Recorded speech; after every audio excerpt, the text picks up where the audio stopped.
I want to welcome everybody here tonight and thank you very much. We're going to get started with the meeting. There's a couple of general housekeeping notes I want to bring to everybody's attention.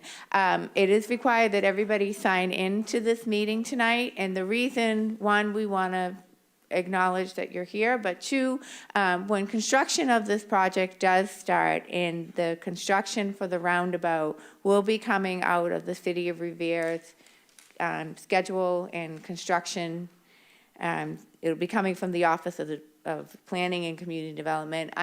What I am planning to do, and I've done this with other projects, is I give the public, so whether you're a small business and I'm taking away parking for a couple of days, or if you're not going to be able to get in and out of your driveway, I try to give everybody a good 2 weeks notice. Now, this project is a much larger scale than a reconstruction of sidewalks or Broadway traffic lights. So we're trying to, once construction begins or before construction begins, setting a schedule so that everybody knows what streets will be closed at what time, so that you can plan your day around those. And we're going to get to all questions and comments at the very end of this. Just a comment on your you're saying that when construction starts. Before construction.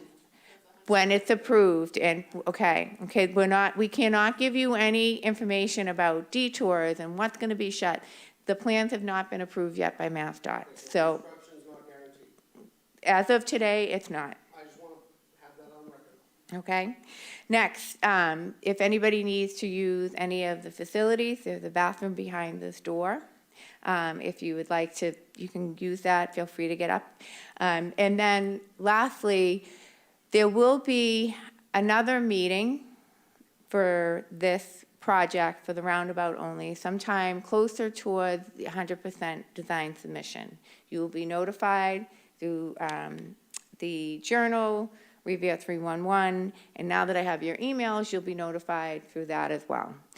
And then lastly, any comments that you may have from this meeting, the materials presented tonight, you will have till February 28th to send me an email, and we will address those comments. So if you walk away here tonight and you say, you know, I was thinking about this and I have a question, feel free to send me an email. The team will respond. What we like to do is get all of the questions in, just in case we have duplicate questions, we can respond all at once. We're not, so it comes in a draft letter. We're all on it, and we send it out directly to the people that ask the questions, and then it's posted on the project website. In addition to that, this notification and the presentation materials that you see tonight will also be available in Arabic, Spanish, Portuguese, and Khmer. So, and that is a requirement from MIPA and the Environmental Justice section of MIPA, where the project is in an EJ zone. So I would like to kick the meeting off. I'm going to do some rounds of introductions. I'm going to start off with Ward 5 Councilwoman Angela Garino-Savoya. And I am Julie Demaro. I am the project manager for the roundabout only for this project. So there's a few different project managers in all of this. Elle Baker and her team are working with the boathouse and bringing beautifications to the park.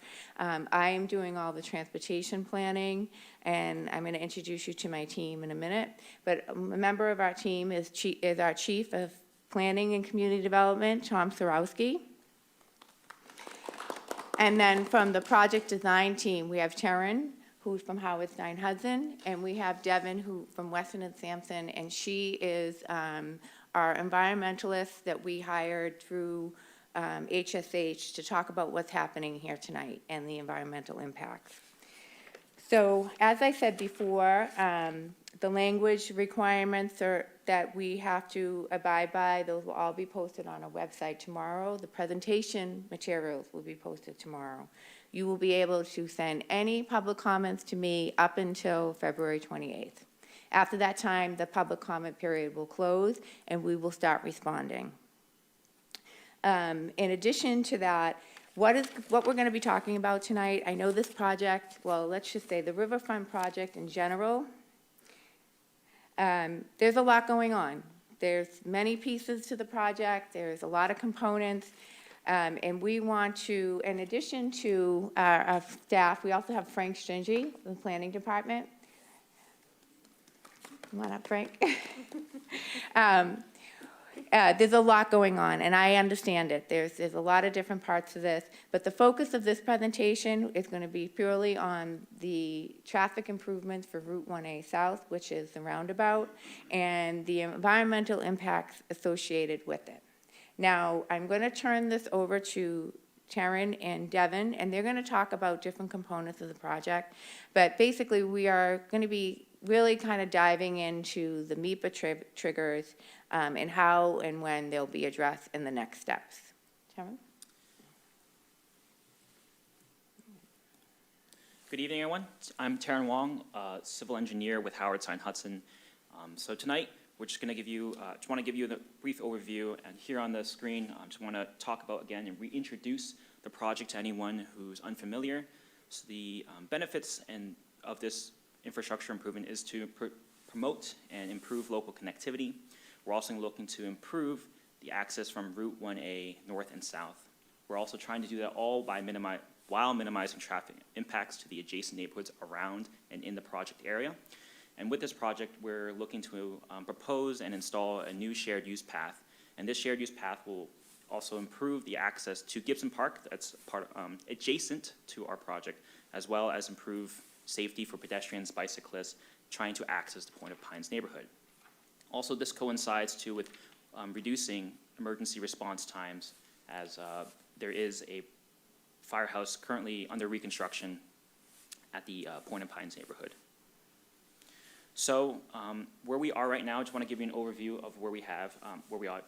We submitted 25% plans, and they were both accepted by the City of Revere and MassDOT a little while ago. You may have seen that there was some geotechnical explorations in the form of excavators and boring drill rigs out near the Gibson Park. That was to facilitate and gain data for us to do our structural design. So that was actually completed not too long ago. And today, what we're doing as part of this right now is the environmental permitting, both at the state level and at the federal level. And this is part of that. This meeting we're all here tonight and why we're in this room is a part of that. We, as part of continuing to proceed with the design, this is needed. This is one of the necessary steps. So that's why we're going through that tonight. And if we're successful here tonight, taking all the comments and questions, we're able to continue to move forward through in the design phase and get hopefully to 100% design. And once the 100% design is complete, the documents are submitted to both, again, the City of Revere for their final approval and MassDOT for their approval. So We're going to hold all questions to the end, so we'll call on you as soon as the presentation's over. Just in response to the language you used, you needed it to move forward. I'm just curious what that means. I'm sorry, which part? You said that you needed to get the approval to move forward with Continuing design. Continuing design, sorry, thank you for the clarification. Her question was, needed approval for what? My answer to that is needed approval to continue through the design. We're not at final design. We're still in the midst of design. 25%, very beginnings of it all. And as part of it, as part of the design, we understand what the impacts are of the design, therefore what kind of environmental triggers we have, and that's what we're going to discuss tonight. So we are not at 100% design. That's on the timeline for us to see where we're trying to head to, but we are not there. And right now we're in between that. We're between 25% design and the 100% design. And as part of that, we're doing the environmental permitting in this meeting here tonight. Thank you. Just again for a focus, where we are talking about the project areas here highlighted in this red square up to the northern part of Revere. As we go to the next page, you'll see us zoomed in for a tighter aerial of the project locus. And now I'll turn over to Devin to continue through the slide deck. Thank you so much. My name is Devin Herrick. I'm a certified wetland scientist with Weston & Sampson, and I'm here to assist the city with the environmental permitting process as part of this project. So as part of this project, we're here today because we are anticipating submitting an application with the Massachusetts Environmental Policy Act. It's not a permit per se, it's a clearinghouse process by which all of the agencies get a chance to relay their comments to the MEPA office. Those are put all together in a single document and responded to. So you don't receive a permit per se, but you do receive a certificate of sorts that you've gone through this process. So for clarity, when we talk about MIPA, that is the process by which we're talking about for this evening. So some of the wetland resource areas that we have located within the proposed limit of work are Barrier Beach and 100-year floodplain. The entire Point of Pines area is a barrier beach, so it would be the entire limit of work.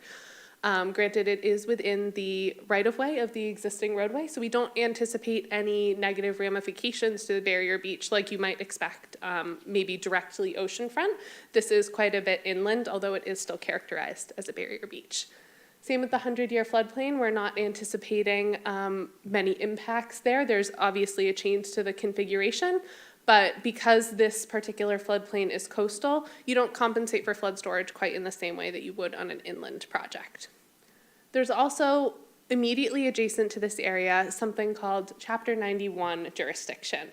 So for folks that aren't familiar, Chapter 91 is a permitting process through Massachusetts. They have jurisdiction over flowed tidelands and filled tidelands. So areas that may have been tidelands in the past, but are not tidelands anymore because they may have been filled 100 years ago, 50 years ago in the past. They keep maps of these areas, and we've got some maps that we can talk about. Originally, it was anticipated that this project would nick a section of Chapter 91 jurisdiction. However, since then, and since our original submission to MIPA to kind of get this clock started, we have moved the limit of work so that it is outside of Chapter 91 jurisdiction. So we are no longer anticipating needing a submission with Chapter 91. So right now, the potential MIPA triggers that we're looking at, we're investigating public shade trees. If you remove more than 5 public shade trees that are 14 inches or greater in size at the diameter, then that's a trigger for looking into MIPA. We're also looking at, we have the presence of environmental justice communities that are here. Now that's not in itself a MIPA trigger, but it is something that elevates the MIPA process from what we'd call an ENF up to an EIR. So from a, not lower level per se, but a lower review to a higher review because of the presence of those EJ communities. MIPA does also require a state action. So the state actions in this case, we have funding from the Economic Development Bill, and we also have a DOT state highway access permit. So all of those things together are what have brought us here today. There were some MIPA thresholds that we looked at but were not triggered, so we just wanted to make sure everyone had known that we looked at them, so we wanted to discuss them with you today. One of those, the construction of a new roadway or bridge providing access to a barrier beach or a new utility line. This isn't going to be a new roadway, it's the reconfiguration of an existing roadway. So for this case, that would not be applicable. We also have a new urban renewal plan or a major modification of an existing urban renewal plan. This work is within the urban renewal plan, but it is not a change or a modification to the urban renewal plan. So we feel that this is not an applicable trigger at this time. There's also the construction of a new roadway, 1/4 or more miles in length. Again, this is the reconfiguration of an existing roadway. We could see that one of the potential on-ramps would be considered new, but it is shorter than 1/4 mile in length, so we feel that trigger would not be applicable. A new interchange on a completed limited access highway. This is not a limited access highway, so that would not be applicable here. And last but certainly not least, the generation of 2,000 or more ADT, average daily travels, on a roadway, providing access to a single location. We don't anticipate that this work would change the amount of travel that's located on the roadway. It redirects flow in certain ways, but this project itself is not looking to produce new ADT, and it's not providing access to a single location. So we feel like this is also not an applicable trigger at this time.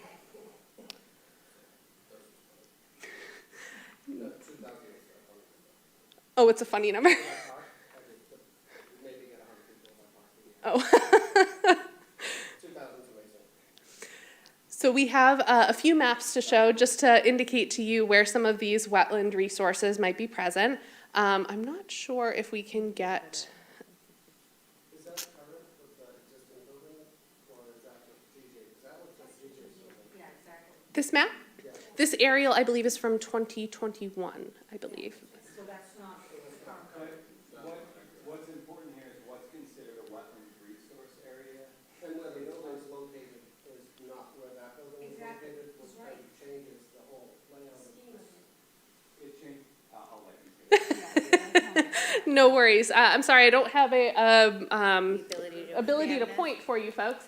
But if you look, the red is generally highlighting where the proposed project limit is located. I'm trying to print it up that you folks asking. We can see them more. If anyone else needs to print out. There's a general hatch on the background. The general hatch across the entirety of the area is the barrier beach hatch. It's because the entirety of Point of Pines is a barrier beach. There is some hatching kind of immediately adjacent. So those represent some of the flowed tidelands, things like the river, things along those lines. There's also an ACEC that is located, area of critical environmental concern, for anyone that may not know what ACEC is. That's also located just outside of the project limits in this picture, off to the left. And then off to the top and to the right, you'll see some hatching. That represents priority areas for habitat or species. Again, we won't be touching any of those as part of this project. And for FEMA, for anyone who's interested, the area shown in blue is the 100-year floodplain. When we speak about that on the state level, we would be considering that land subject to coastal storm flowage. 20 years, we'll be underwater. We've had 4 of those this year, so it must be one of those amazing 100 years. 20 years will be underwater. So that's the current mapping. For anyone who's interested, this is some of the Chapter 91 information. So where you can see some of these lines, those represent historic, where the historic edge of the water was located. So you can see it does extend into the project. However, the limits of Chapter 91 jurisdiction end at current roadways. And so what we've done is we've made sure that this project, the limits adjacent to Chapter 91 only come up to the limit of the existing roadway. So we're not anticipating needing to file with Chapter 91, but we are aware that there are filled tidelands on the site. Last but certainly not least, we wanted to show there are 2 EJ communities located within 1 mile radius, which is the immediate radius we think about when we're doing our MEPA review. Those environmental justice populations are for minority and minority in income. So at this point, I'll turn it to Julie so that she can reiterate some of her contact information, but public comments, welcome and encouraged, and here's some information about how you can contact Julie with those comments. So we're going to turn this open to questions because I know that you have some questions and everybody has questions here. I also want to just alert everybody that there is a Conservation Commission meeting in the council chambers at 7.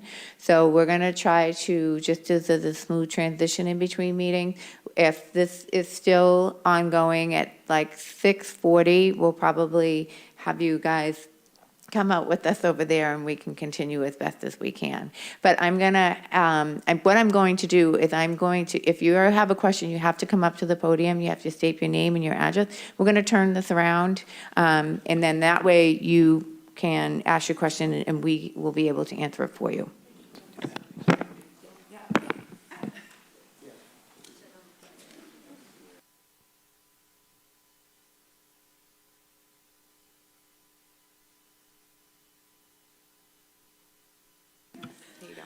Lee Stamolo, 58 Lancaster Ave. Actually, my question was more about the slide that was up there. I couldn't quite see it. Obviously, I have glasses. They don't make everything obvious. I just didn't know, is this the actual new plan of the Rotary? Like, do we have a visual of what the Rotary will look like while we I'm talk? gonna put that up on the screen. So Okay. this is the new Rotary. Okay. Okay, and we gotta both talk into the microphone. So this is the new layout of the Rotary, as you can see up here. I think I might be able, I won't, oh, here we go. Yeah. Is there only the existing It- road overlay? Yes, so if you could orient us to kind of So, where that actually All right, is. so if you can, it's a very faint line. The faint lines on the plan, let me see if I can get the cursor. So the faint lines on the plan where the cursor is where the existing loop is now. So what we're doing, and you can see on this northern side of the project over here, this is the state highway access. This is all MassDOT right here, so this line. Get to the parking from the circle. Where is that possible? So that is gonna come in afterwards. So that will be something that's added on afterwards. Could I jump in for a Yep, second, go ahead. Julie? Maybe show us the bridge or something. Yeah, so I want to address what might be, to some of you, the elephant in the room here. Why we weren't talking as much about the engineering of the roundabout itself. Hopefully, and I see some familiar faces from that first meeting, in early winter, we had a meeting to talk about the actual engineering of the bridge itself. It's recorded on Revere TV, and hopefully have a chance to take a look at that, which is not to say we won't talk about those things today, and we're happy to answer any questions from an engineering standpoint. But today's meeting was really primarily about satisfying our obligations to submit the permit through MEPA, which their concerns are really more environmental. So the requirements per this meeting are to talk about the environmental impacts. That's why we, really got more into that than talking about the nitty-gritty of the engineering of the roundabout itself. Again, which is not to say we can't have that discussion here, but that's, That road doesn't go to the park. right. So, Does it matter whether the people want it or not? so, Or whether we've been under construction for years on end. Why do we need this road? Why do we need it? Why do we Okay. need this road? Right. Can So- I talk for a minute? Just, can I come up? Can I just- yeah, absolutely. So you have to state your name. I just want my questions just answered, please, because I can't. Angela Garino, Sawaya, 15 Bateman Ave. Okay, why do we need this rotary? Who came up with the plan of having this rotary? And answer that first, and then we'll go from there.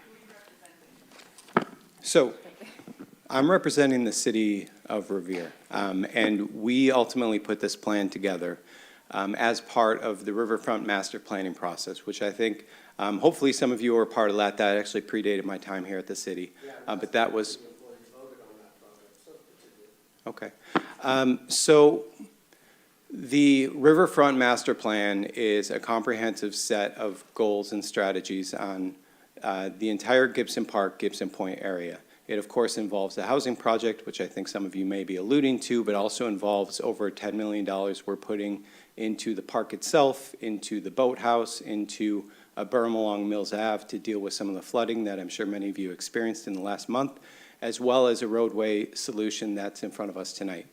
So the roundabout design was ultimately conceived of after almost a year of planning and looking at various alternatives with our engineering consultants at Howard Stein Hudson working on behalf of the city, where we wanted to look at opportunities to increase access to this park and Gibson Point, and we wanted to improve access for emergency vehicles, which today is difficult, as you all likely know, and will be even more difficult when there are pressing needs for emergency vehicles to access that area, not just for the housing project, but for the significant work of the Riverfront Master Plan.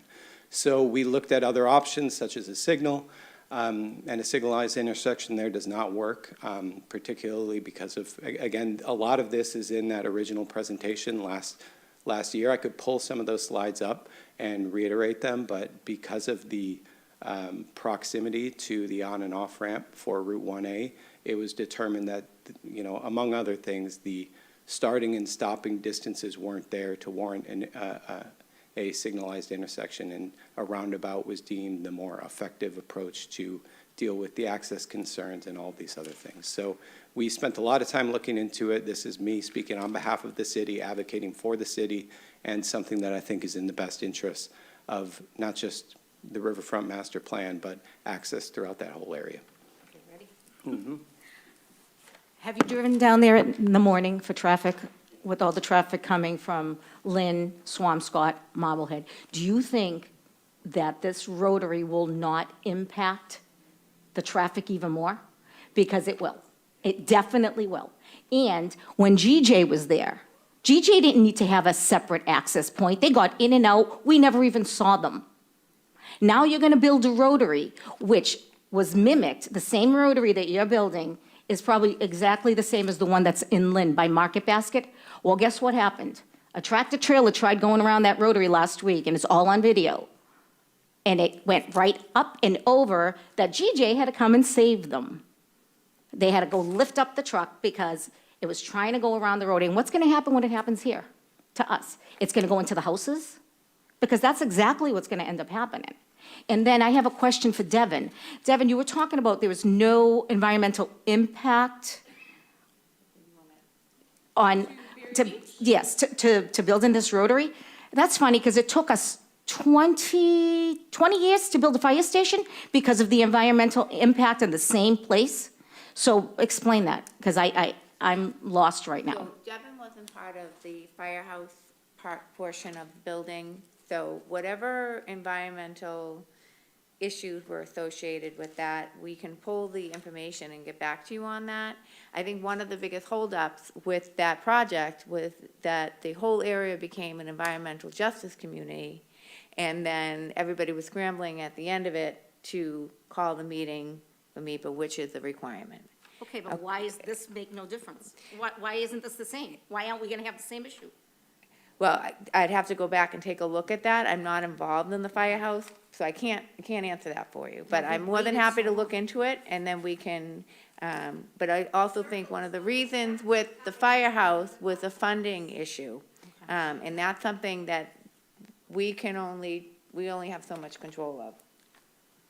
I think the other thing is that Point of Pines Fire Station needed funding to proceed and didn't have that until it was bonded.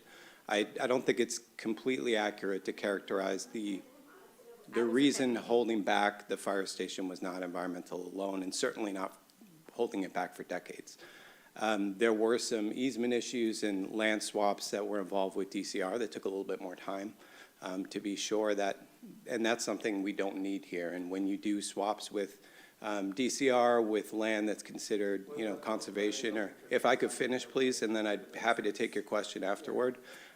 When you're doing swaps of land that have to do with conservation or recreational purposes, there's an entire, process you need to go through called Article 97, where you're working through the state. You need to have, both the House and the Senate agree to a bill and have a lot of local officials agreeing to a swap as well. So that was more complicated than what we have here. We don't need Article 97, thankfully. And do you have any other questions? I'd be happy to take them. Okay. Mm-hmm. If this goes through as planned, what is the traffic impact going to be? How are you, okay, last week I had an issue with them at Redgate that they had to put in the conduit for National Grid. They shut down both sides of the ramp, which was a big fiasco for me trying to get a hold of the right person to find out why it was done. They didn't have the proper permits to begin with and all this stuff, which technically it's supposed to be done at night, that type of work. Now, once they stop building this rotary, if they stop building this rotary, where are they gonna reroute the traffic? So that's one of the reasons why we're not able to say, we're gonna reroute the traffic this way. That is all gonna be contingent on MassDOT, because this rotary is on MassDOT right away.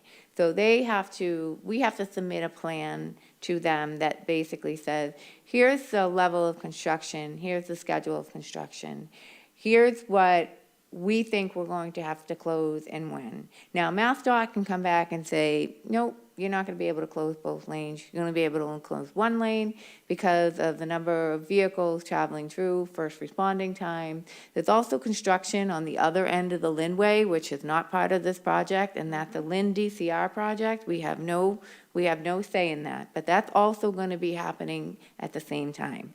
So depending on what comes out of that, we are going to be mandated by MassDOT, and we are going to do all we can to make the disruption to your lives and being able to get out of your homes and go wherever it is you need to go as minimal as possible. And that is one of the reasons why I have suggested, and I'm asking everybody to sign this list so I can get in touch with you prior to this project kicking off and say, hey, in the next 3 weeks, this is where they're going to be. Plan accordingly. And then before that time ends up, we're going to send you another email or put it and let you know what's going to be happening. If there's delays, but that's something that I am willing to take on. I can't speak for Redgate and their contractor, but that's a practice that we have up here in the Department of Planning and Community Development. And we're going to do everything we can to make sure that everyone is notified. The disruptions are minimal, the delays, the closures, the rerouting, all of it are at least impactful to you during this time. I don't want it rerouted down the Pines. I have got tons of kids running up and down the streets there. Okay, you gotta speak into the microphone. They can hear my I name. know, but you have to. I don't really want it rerouted down the Pines, either Riverside nor Point of Pines itself. It's very inconvenient for the children that are running around over there. To top it off, if you're going down Riverside and they're already cutting down the streets, so I asked for a removable speed bump for them. But the problem is, people get aggravated when they get rerouted. So they're flying even faster to try to make up that 10 seconds that they lost going a certain way. And with kids outside playing all summer long, running back and forth to the beach, I can't take that chance. So I think the best way for us to handle this, I think we have to, and I agree. I mean, you don't want anybody getting hurt in all this, but I think that when this gets approved, and I think it's probably best to have everybody come back and we'll talk about the different traffic, but some of it, we're gonna be mandated by MassDOT. They're not gonna be able to, they will only issue a permit based on specifics of road closures. Julie, we don't want it. Okay, I understand you don't want the project, so. I think he wants to stand up. I don't want the building either. Wow. No, I know. Okay. Every time a pylon's getting hammered in. Hi, my name's Mike Maynard. I live at 21 Lancaster Ave. I was wondering if there was a possible way that you guys could give us renditions that are reflective of the actual project. This is showing a road that's turning off to the right. That goes to Redgate. That does not go to the park. This is not a rendition of what we're actually looking at. That's the first one of many questions. So, Dedicated route that you can take to bypass waiting in traffic and just go to the Pines. so, I already asked the town that like years ago, because there's enough space to get by it, to open up the road where the Pines is, going up to 1A North, and letting us have a dedicated Pines-only traffic lane, so we don't have to sit in that traffic and get out of the traffic flow, which means less traffic for everyone else. So off of the Parkway or off of 1A?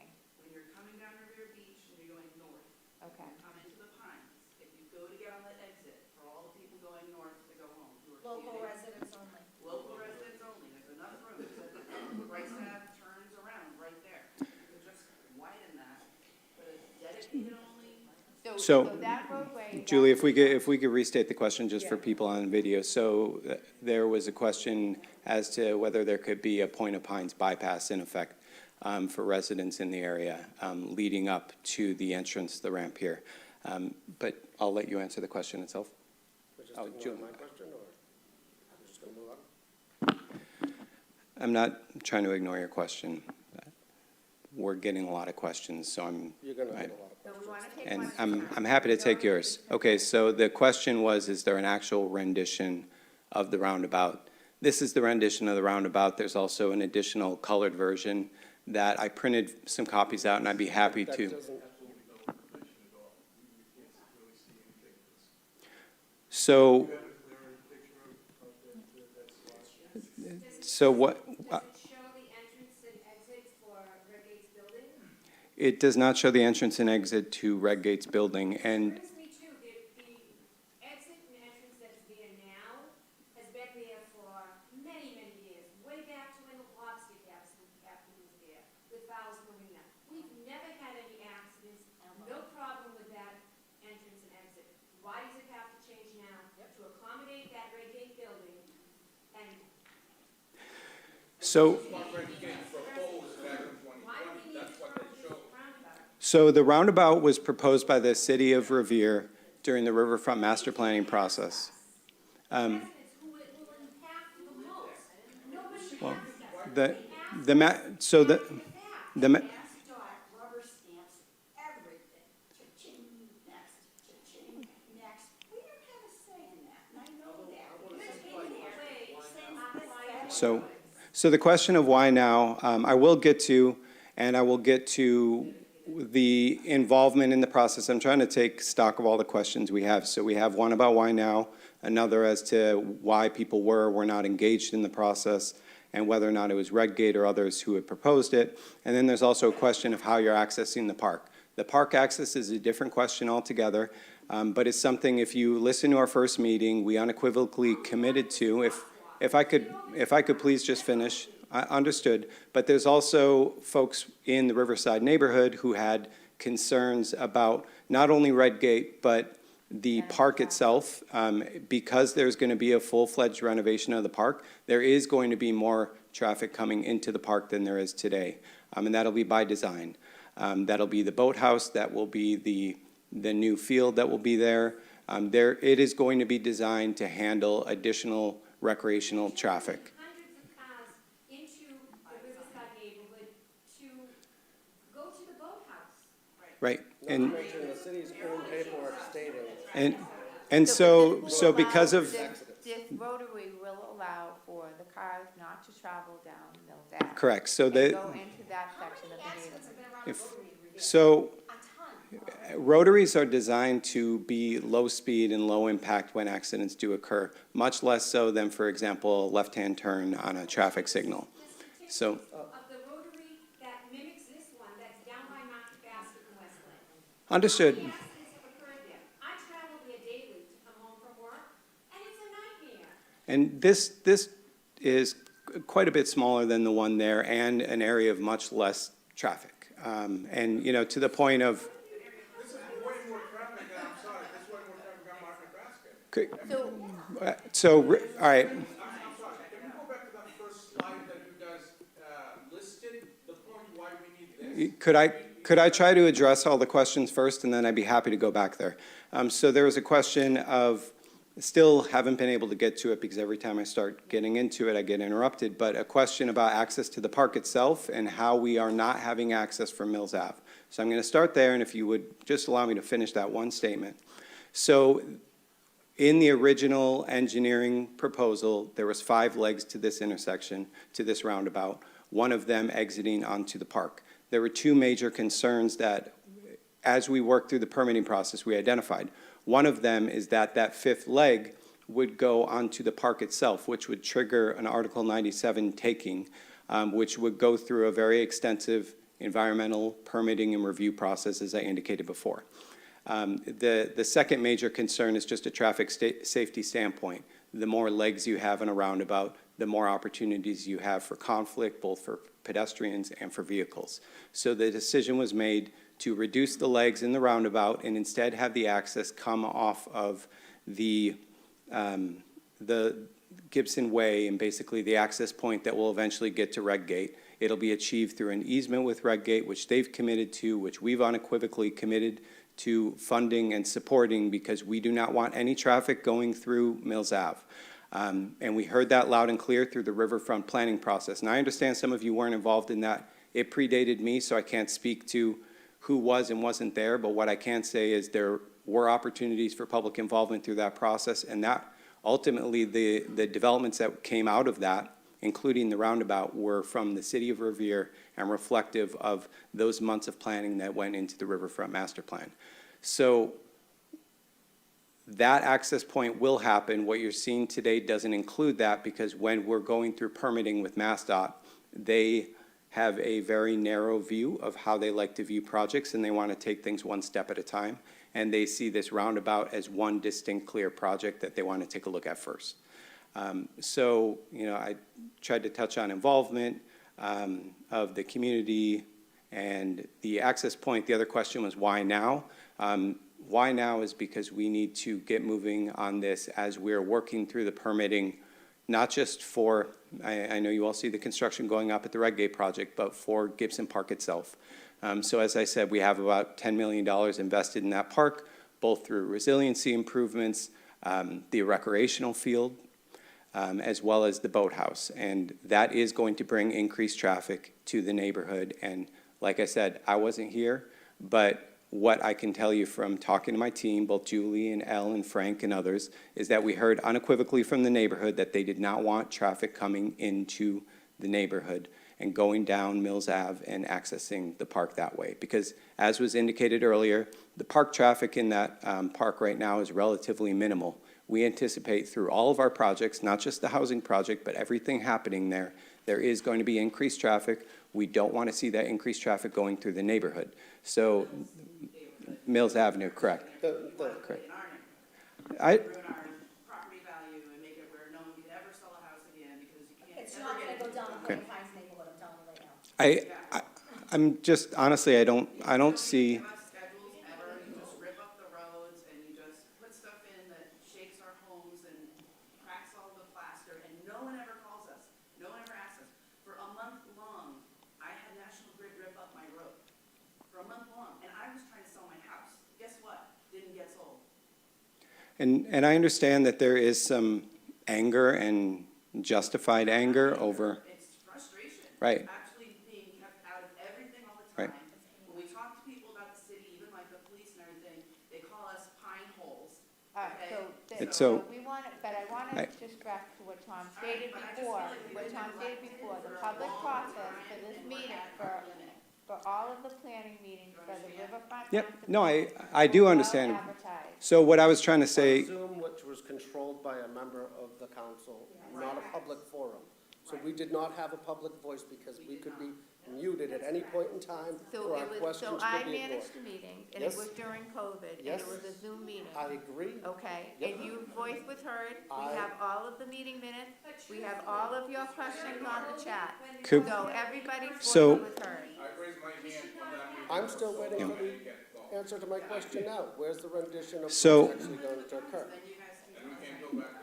okay, so I'm trying to answer your question, and I hope you can appreciate I've heard about 8 more in the interim. And so your question was, what is going to be there, and we're looking at it. So there's the no access park point, access. the access point will come as a separate permitting set. Right now, what's in front of us, we're talking about what we need to submit for the state through the MEPA permitting process. To bypass I'd be, the environmental if- impact of having the roadway go where it's supposed to. it's not a bypass of any environmental impact whatsoever. We didn't have enough, so we're the ones who are gonna get the impact instead of Riverside. Because we supposedly had to go to a meeting during COVID to save our community there. I guess I don't fully appreciate the impact on the Point of Pines here, and you know, it's something we'd be happy to address. We hear you loud and clear. I don't know, just a Come quick down at show of 7 a.m. hands. for coffee and If drive I could just ask a question. If I could ask a question here, just a show of hands, who here lives in the Point of Pines neighborhood? Okay, great. So I'm hearing loud and clear that folks in the Point of Pines want to hear more about the impact on this roundabout to the neighborhood. Folks in the Point of Pines want to hear more about the impact of the construction on the Point of Pines neighborhood, and we'd be happy to take some time and talk through. There will be no houses taken through this project. There will be no eminent domain, anything of the sort. Yes, sir. Can I ask a simple question? Why do we need it? If you go back to your first slide, let's just focus on that for now. Is that study show what the traffic impact? Is that study show why we're doing this? Right.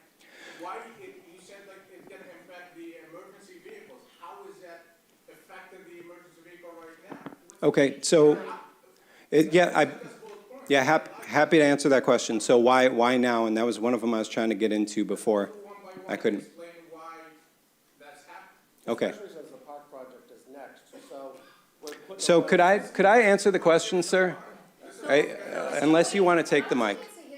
But I did, respectfully. I answered the question that what's in front of us is the access to the roundabout. That's the rendition. That's been my answer. I actually have answered it about 5 times at this point. And I'd be happy to provide further information about the access point itself. And I'd be happy to provide more information about how this construction will and won't impact the Point of Pines. And I'd be happy to answer questions about traffic diversions to the Point of Pines neighborhood, whether real or perceived through this project. And I'd be happy to provide all of that in a detailed way after working with our engineering team to provide it to you all in writing after this meeting. If I could get to your question about why now, and then I promise you I'll get to the others. I mentioned, you know, the questions about access and connectivity because of the increased traffic that will be coming into the park. And to your question of safety. I don't control that, sir. It's still up here on my screen. If we could have it back up. So to start with a question of emergency vehicles, for example. So if there is currently a need for an emergency vehicle to access that Gibson Point development, or if there is a sporting event at the park and a kid breaks their leg.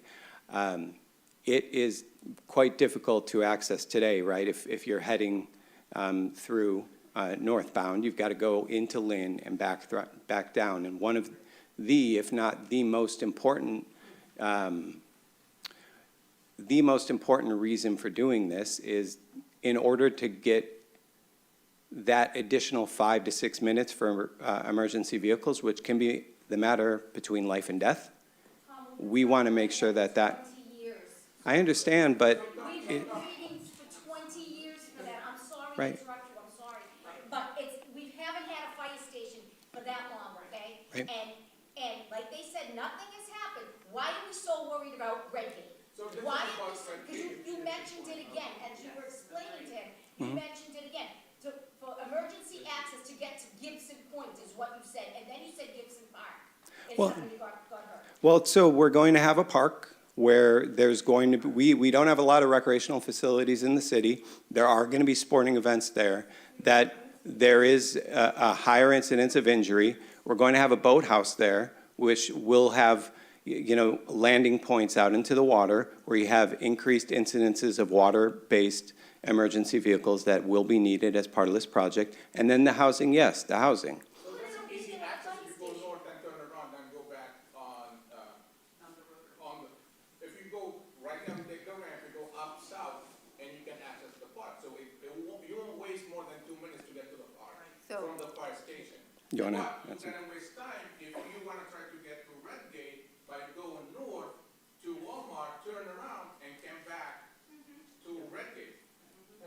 So, Waste time to get to Gibson Park or any sports event. So the projects that are planned on the Linway, on the Lynn side, the DCR, the rapid bus lane, that turnaround at Walmart and Lynn is going away. Okay, is going away. So if there is another way that we can reroute our fire department and all of our EMTs and police, fire, or any other type of apparatus that needs to reach the riverside, we'll gladly look into it. But once that turnaround goes away, if there's an emergency on that side of 1A, nobody's coming to rescue you because it's going to be at least a 10-minute additional responding time. So they got to go all the way down the Linway and then come back around. To Redgate is not to the riverside. What I'm trying to explain to you, to the riverside, you go underneath the bridge, you take the ramp, and you go to the riverside. If you go to the Redgate, you cannot do that. You have to go north, you gotta turn around and go to Northgate, to the Redgate. That's the only way you can access Redgate from the fire station. The riverside, you go underneath the bridge, you take the ramp, and you just go, and you're there. You're not wasting any time. But again, the residents of the Riverside neighborhood don't want to have that access point. You're going to rescue them. I'm not saying you got a traffic, you're not rescuing them. You said this is for emergency vehicles. So if you send a fire truck, you send an ambulance, why they don't want it? I'm confused. Because we can't close off traffic just to emergency vehicles only. And if we were to build a roadway there for, or make a connection, if you will, right? So I think we've, Emergency vehicles going through Mills Ave to respond to. well, I think there are, so I think the question is, But if an ambulance is coming through the corner line, they're gonna cut through our street, they go through down Lancaster Ave, so do I say, no, I don't want it? I mean, this doesn't make any sense.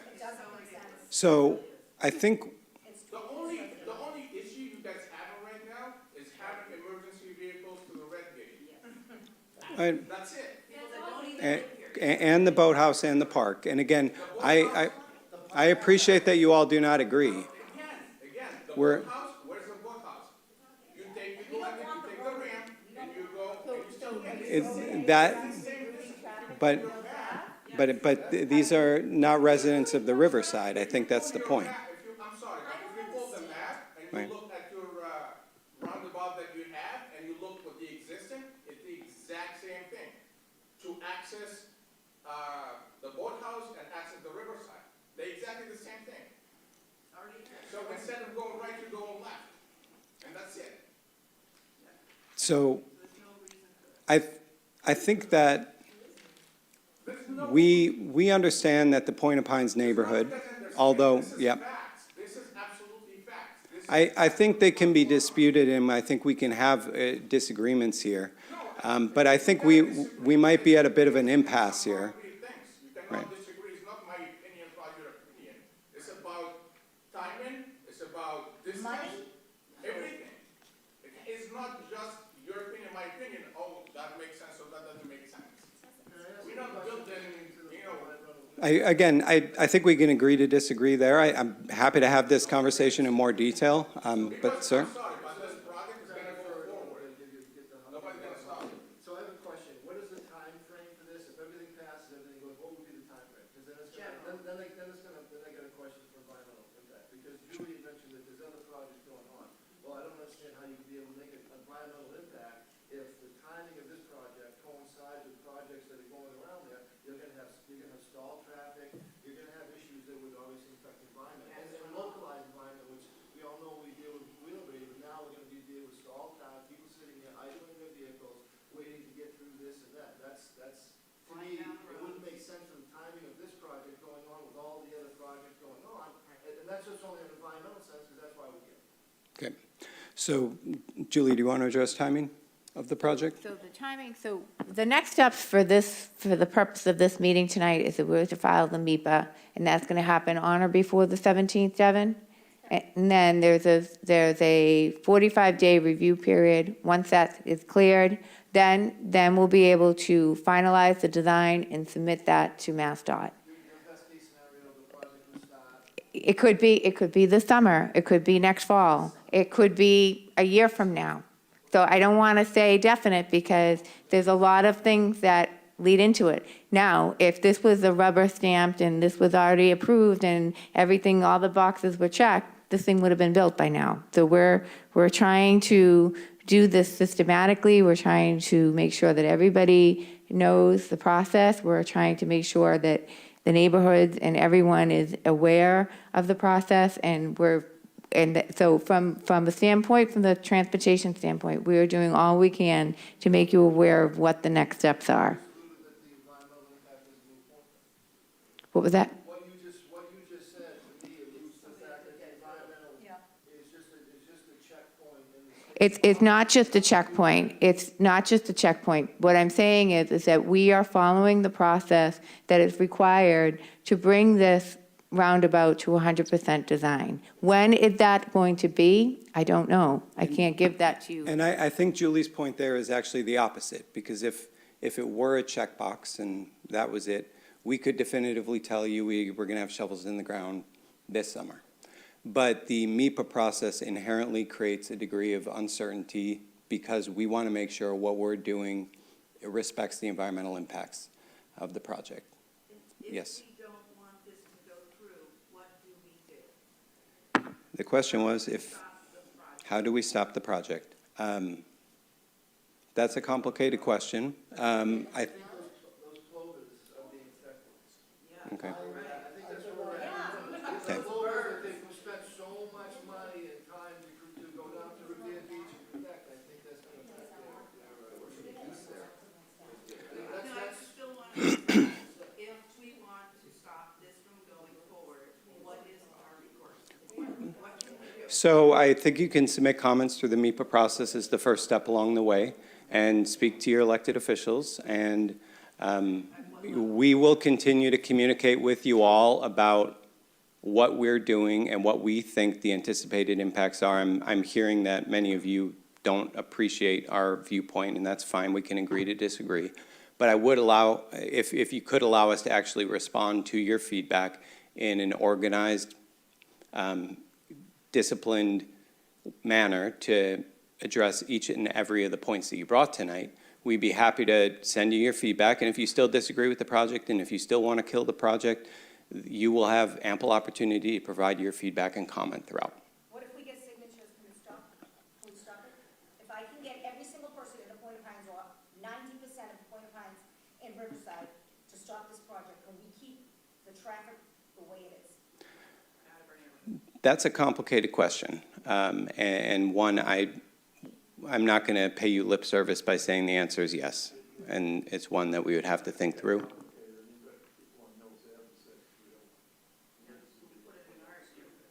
Again, I see only residents of the Point of Pines here tonight, as was indicated earlier, but, okay.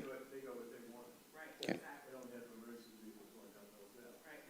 But I mean, emergency vehicles, I would want an emergency vehicle going down Mills Ave and Rice Avenue. It's an emergency vehicle. We're not talking about emergency vehicles. We're talking about traffic, rerouted traffic every single day. That's what I'm discussing, and I don't Right. think the Mills Ave residents will have an issue with an emergency vehicle going down there to protect their neighborhood or their neighbors. Right. Do you know what I'm saying? It just doesn't make any sense. It doesn't make sense. The only thing that makes sense about this rotary is to help Redgate. That's it. And I'm sorry, I don't approve of it. I don't want it in my backyard. And neither did everybody else that's here. It's just, it's not right. You know, they threw Redgate on us. They threw that apartment building without our input, without us knowing, without us being able to speak. Yes, we did have the Zooms, but they were monitored and they were stopped. They were not stopped. Everybody's questions were answered. Not many people were allowed to even get into the group. Like, there was a waiting list to come on and all that stuff, to get into the group, and then you're out. We can, trust me. So we can't go back in time here, and I wasn't here. You know, it's something that's absolutely useless. Right, Frank? We are where we are right now, and the question is, how can we stop this? Well, there is gonna be a public comment period. I don't know when the comment period ends, but it's all. Till the 28th. It's gonna be in the environmental monitor. Right. And you have an opportunity, submit your comments to MIPA. If they're well versed and justified, and not willingly, we just don't like it, it has to be backed up by, you know, yeah. And there's an address for the Could I just the question in the back? You've had your hand politely raised. Thank you. On all those meetings, Mhm. the get-go. And I'm really confused as to what traffic we're talking about going into one time. I don't have is there really traffic that's gonna go one time? Well, and so to be quite, so the question was, what is the traffic that's being rerouted to the Point of Pines? And I'm just going to be quite honest with you. I'm trying to rack my brain thinking about that as well, and that's why I don't want you to give you an answer off the cuff today. And I would like to work with our engineers to make sure we're modeling this out, and we're sharing this information with you about what the traffic impacts will be of the roundabout onto the Point of Pines. I don't think they're as significant as is being suggested tonight. That's my gut reaction. I would like an informed opinion, informed by data and engineering estimates and engineering back data to help collect it. Well, excuse me, so I can say this, from my experience, Mass DOT is not gonna allow any detours in that area. Really? That would be chaos for What them. just happened last week? They weren't even They told went up about and down that. the street. They were not even They told put about the that. signs, they put the signs to go into the pines until I threw it down on the ground, and I called them. They also make our street one way, and then all of a Come on, No, I'm telling you right now. Frank, they were going up the wrong way. And it was chaos, and they realized it. And this They're is not what's gonna gonna allow that happen. to happen for a long That's period of what's gonna time. happen That's what I'm again. telling you. But Just as long What- as they keep it out of her side, right? It doesn't matter. I don't, we have zero intention to push traffic from one neighborhood to another. We're trying to do what we think is in the best impact and the best interest of the city, and we're trying to do our best to make that happen. What I would ask of all of you is to submit your feedback and your comments, and we're going to try to address them as systematically and detail-oriented as we can, and we can't make any promises that we're going to satisfy every question or every concern that you have. And to Frank's point, if it's just, we don't want this project, we don't want the Redgate development, that is not something that we can answer for you particularly with Redgate, that development is in the ground, the building has happened. So I would just ask that your questions are constructive and our feedback will be as constructive as we can possibly be on this topic. I want to take your question because you haven't asked one yet. So taking traffic aside, there was also some comments regarding accessibility for pedestrians and cyclists. Currently, I cross one road right now to go to that park.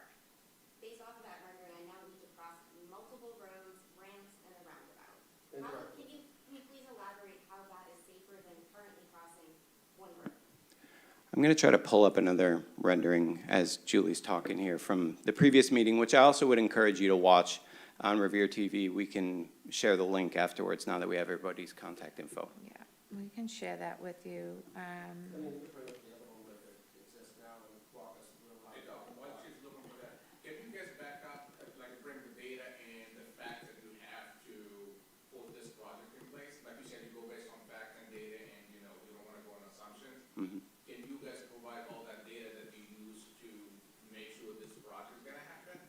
Yeah, I can absolutely provide that data, and we'll be doing that, and that's kind of what I was getting at, in a very written, detailed manner. And also, in addition to Julie's contact information, we're happy to have any further conversations, both at the closing of this meeting, but also throughout the next couple weeks through the MIPA process, and of course beyond. And again, I know that there's a lot of people that are rightfully angry about what happened last week with the National Grid. All I can say is once we learned about it, we made sure that the problem was rectified, and that was not our project. And when we handle projects of that scope and scale, we don't handle them that way, and we'll make sure that you are involved and that you're aware of what's happening. Even if you're not always happy, we want to make sure you're aware of what's happening and we're communicating effectively with you. So I would ask you all to continue to communicate to us when things are going wrong, and we'll continue to communicate with you about what our plans are and our expectations are moving forward. So, you know, Julie had mentioned this is a MassDOT roadway that we're accessing onto, so a lot of the diversion plans will be not just ours, but done in consultation with MassDOT, which doesn't mean it's out of our control. It just means there's another element of uncertainty, which is why we can't tell you exactly what's going to happen today. So,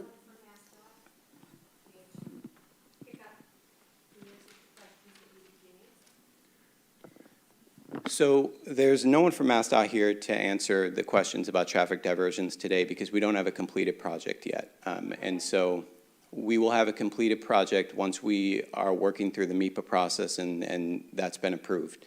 I think you all are familiar with how lengthy the MIPA process can be, which is why I'm not going to provide you with a date as to when the process will be finished because, frankly, it would be a lie for me to tell you it will be done at this date.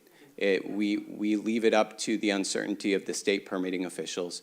Once we get it approved through MIPA, then we work to get our 100% designs completed per their feedback and comment. And then after that process, we would go out to bid. After we go out to bid, we then have a contractor. We sit down with the contractor. We plan out a phasing schedule in consultation with city officials and in consultation with MassDOT. And then that's the point at which we would have that clear plan that would be more than happy to and would have every plan to make sure everyone in the neighborhood, both Riverside and Point of Pines, is aware of what we're doing. And I hope you all can, even if we don't agree on everything today, trust us that our intentions are right and our intentions are to make sure that this project has the most minimal impact on the neighborhoods as possible, and we want to communicate with you effectively throughout the process. Look at that picture, please. Look at that picture. Julie. And now look at the people that have to come from the Point of Pines, like Michelle said. They come in that's from all, the Point of Pines and they that's all have to get to the pedestrian park. access. This isn't traffic. Where are you crossing them? At the Rotary? No. I'm trying to zoom this in so we can see. Do a control plus, so we'll. That's what I'm doing. It's not working. No.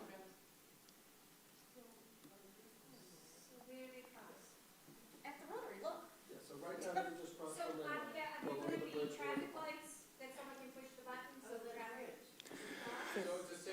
So the question was if there's traffic lights anywhere where people can push the button, a flashing beacon crosswalk, and you can see right there, new accessible crosswalk with RFBs. So that is engineering slang for the flashing rectangular rapid flashing beacon. So when folks press that button, a light will go off to provide more pedestrian safety crossing at that location. Yes, sir. Isn't that the same thing, I'm sorry, Mike, one second. Isn't that the same thing that we have right now? So they can cross the same way, you can just put a beacon right there and a light? Isn't it the exact same thing? So if So it's exactly the same thing. So that, excuse me, sir, I'm going to try to answer. I'd like to also answer her question, and we're trying to discuss that with this graphic as well. But your question is, I cannot answer definitively, but I would say no, that is not the same. Currently today, they are operating as on and off ramps, basically highway, limited access highway on and off ramps. An RFB is not allowed, it is not an engineered solution to put that. You're asking a vehicle to slow down approximately from 50 to 40 miles per hour and slam on the brakes and yield to a pedestrian if we were to put it on the existing on-ramps as they are today. That's, sorry, let me finish my answer. That is something that is not recommended, nor is engineered justified, and creates, I would say, in my engineering judgment, an unsafe condition that would actually lead to, potentially lead to more pedestrian accidents because you're encouraging a unsafe condition. So that's my answer. Yes, you cannot actually do, it is not, will not be the same condition as you see today. All right, can I say something? So have you been in, coming from a parking garage and we have the lights blinking, knowing that the vehicle is coming from down the garage?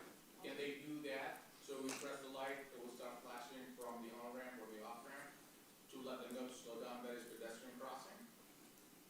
Again, that is something, again, without engineering and without understanding how fast a vehicle is traveling, the necessary time for them to brake, I can't. Currently today, we have actual traffic data that actually says how fast vehicles have been traveling. We've seen on Route 1A southbound, even though there is a posted speed of, I think, approximately 40 miles per hour, Route 1A southbound traffic is actually traveling in excess of 50 miles an hour. So that's a very unsafe. Correct. So, but as they depart from the off-ramp, yes, the curvature does allow vehicles to slow down. I don't have the data in front of me. I can't answer that question, unfortunately. We'll look into it. Yeah, and then we had a question over here, too. No one really answered my question. Yes. How is this both more accessible and safer than the current existing roadway, which is to cross one road? Understood. No one has really exactly answered that question. I'll try to answer that question. So yes, today, I believe there's sidewalks on both sides underneath the bridge carrying on Gibson. We're calling it Gibson Drive, the road that actually technically doesn't have a name, right? The ramp A, ramp B, the ramps. So there's ramps on sidewalks on both sides. However, there's only a crossing that happens down at the Linway.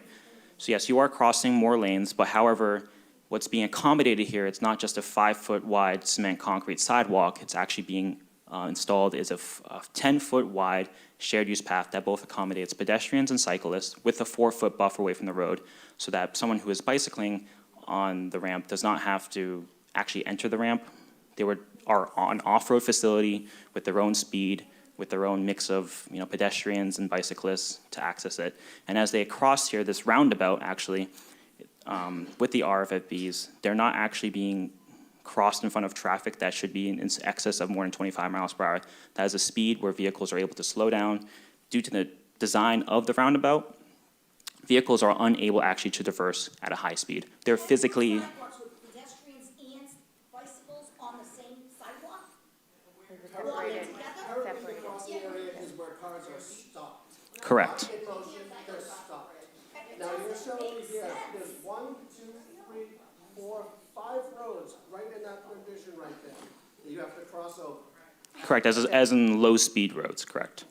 So, Whatever speed it is, it's not stopped, is it? It will be a stop, yes.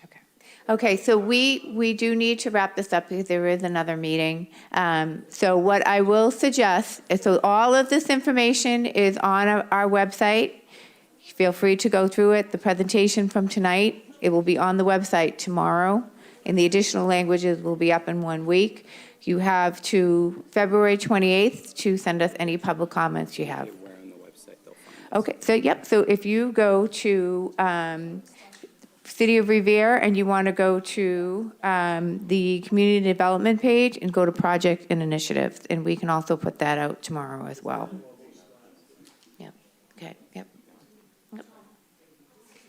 And I can email you tomorrow with the exact location when the site goes up. Is that okay?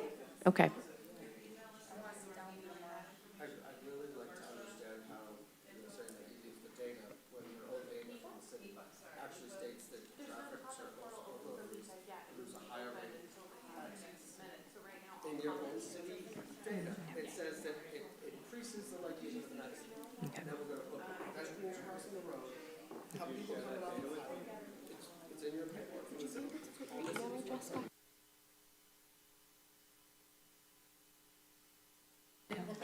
Second. Right now, this is, for me, it's ridiculous that we ignore the paperwork that we have in front of us, and we say we're using the data to make decisions, except I can pull up as a civilian, I can go on to City of Riviera's website and find the information myself. So just to clarify, to find this information online tomorrow, it's www.revere.org/business-development/planning and initiatives. But I can send that out to you tomorrow. All that information has been on there. Well, this information for this part of the project has been on there since September.